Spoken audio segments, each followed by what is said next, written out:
Can we talk about Davos? Sure. You want to start there? You've been to a few of these gatherings. Third time. What was different for Canada this year? Totally different. In that people really wanted to talk about Canada. Everywhere I went, people would say, okay, what's going on in your country? Talk to me about your new government, what has changed. And so it was interesting because it seems to me that the new federal government has a moment. And so the question is, what are they going to do with that moment? And certainly I've said in the past that I'm willing to give them some rope to see how this whole rebranding effort goes in terms of building social license for Canadian energy. In many ways, I think it's working. I was sitting in on a very, very high-level discussion. Stephen Williams, the CEO of Centos, was a participant from Canada, talking about the future of the energy sector, the future of the extractive sector in the world. And I was surprised to hear, a big, important person in the world talk about how Canada's efforts to price carbon are not only helpful for Canadian markets, but are something that all energy exporters should adopt. So those conversations are happening, which I think is actually extremely useful as we think about the future for Canadian energy. Okay, moving on to today, Kevin Woolley's proposal referred to a committee that's expecting a big report on economic resiliency, I believe. What about that? Is that the prudent thing to do? Well, to back up, so last year, at the end of the year, we had a $30 million surplus, and I put a motion forward to Council, which Council accepted, to use that $30 million to do economic resiliency measures. So we froze transit fares, rec fares, and so on. And about half of it, we referred to February to have a discussion around housing and small business support. And so that discussion was going to be happening next week anyway. And Councillor Woolley's idea to take a further $60 million on a business tax freeze will be referred to that conversation. And I think it's good to have the conversation. I think I heard around the table today that there was not a lot of support for Councillor Woolley's position as designed in terms of just give every small business a small rebate. But there is some interest in thinking about how we could use that kind of money more strategically to help businesses that are struggling. So I'm willing to have that discussion next week. So do you think an accountability, like Councillor Shovel said, about how we can give money to businesses that could be going out of business and stuff, there's no real accountability. Do you think that needs to be in place to get more people on board? Well, it is funny to have heard some of my colleagues today seem to imply that money is better in the government's hands than in people's hands to spend with as they will. Usually you hear that from people on the other side of the political spectrum, but that just goes to show that the municipal government is being thoughtful about this and trying to figure out the ways in which it can actually use the money for the best outcomes, because we have to make a couple of decisions. One, do we want to dip into the rainy day fund? How badly is it raining? Or do we want to keep that money for later? Number two, if we want to dip into the rainy day fund, should we be doing it to support business and small business in particular? And number three, what's the best way to do that? So these are all questions the council will have to address at each level. How much effect can the city have outside of capital spending? By far our biggest lever is capital spending.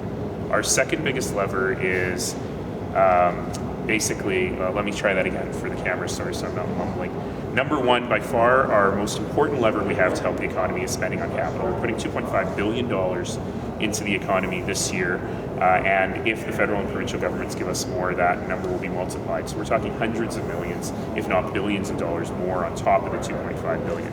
The second is making the city work better. So that's about cutting costs and reducing taxes for everyone, as we've done this year. But it's also about reducing red tape and making it easier for businesses to set up. One other thing I learned in Davos was that in the government of Estonia, you can set up a business in 15 minutes. So we need to think more about how we can help businesses do their work. And then number three is the fiscal authority. In other words, do we have money that we can actually spend on the operating side or on the tax side to make things better? And that is by far the smallest of the three levers. What kind of Estonian business can you set up? This is so interesting. The president of Estonia is an Estonian American who spent a lot of time growing up in Vancouver. So basically sounds like a Canadian, which I thought was interesting. And you can set up a business located anywhere in the world with an Estonian domicile online in 15 to 20 minutes, and they're trying to make their country the world leader in startups. It's very interesting stuff. Sorry, and you don't want to discuss Estonia some more? No, that's our clip for 6. There you go. That's the top of the news at 6. Absolutely. Well, how about Denny Coderre's comments? How about Denny Coderre's comments? Do you need me to say more about that? I did see a great tweet today that said that I'm not endorsing the tweet, but I did think it was amusing. That said, planes built in Quebec should not be allowed to fly over Alberta because if they crash, we would be responsible for the cleanup. Thanks all. That's interesting. Can I ask you, there's a newspaper article about council's gift Oh yeah. policy. I'm just curious of what your thoughts are. Given Every time I try to drop the mic, you people pull me back, and I literally drop the mic. All right. Well, just given that, it seems like there are variable values put on gifts. There's a councillor who reports 0 gifts. Do you think the rules as they exist are adequate? I do, actually, because they were written with some forethought. I can say that because I'm the one who wrote them. And when we put in the gift registry, I deliberately said, well, there's 2 ways we can go about this. If we put a bunch of restrictions on what people can accept, then you're going to have the problem of loopholes and people trying to figure it out and people not reporting if they're worried that something might be on the margin. And other municipalities, other jurisdictions have really had a problem with that. So I deliberately decided to go with a permissiveness and disclosure philosophy. In other words, there's no rules, except there are some very limited rules around what you can accept, but you have to report it. You have to disclose it, and you have to tell people, and then voters ultimately can determine whether that's appropriate or not. So that's the whole basis of the guideline. And remember, there was no guideline before I started all this. So I'm happy with that. The challenge that we have is, and I'm even fine with people estimating values because that's not the point. I know I got 2 Flames tickets. Were there $230 tickets or $200 tickets? Taxpayers and citizens can figure out how much they're worth. I'm not worried about that. What I am a little bit concerned is consistency in reporting and ensuring that all of my colleagues are seeing the same things the same way. So as you know, when I release my list, which will come out hopefully by the end of this month, if not sometime next month, I claim everything. If I got a $10 pen, I claim it and estimate what the value is. But I disclose everything, I should say. But I think we need to help my colleagues understand what is in and what is out. So for example, everybody gets passes to the Stampede as part of your work. I think that some of them disclose and some of them don't. So I think that these are just, and I don't, by the way, because I'm on the Stampede Board of Directors, so it's not a gift, quote unquote. But I think that we just have to be a little more clear and have some guidelines and everything that needs to come out. Certainly there was a council member who disclosed no gifts according to her definition. I suspect there may be a couple of things that according to another councillor's definition she had received that she might have wanted to disclose. But I think this is pretty marginal stuff. The important thing is having the policy in place, as we never did before, and having that transparency there. Well, the integrity commissioner is yet to be hired.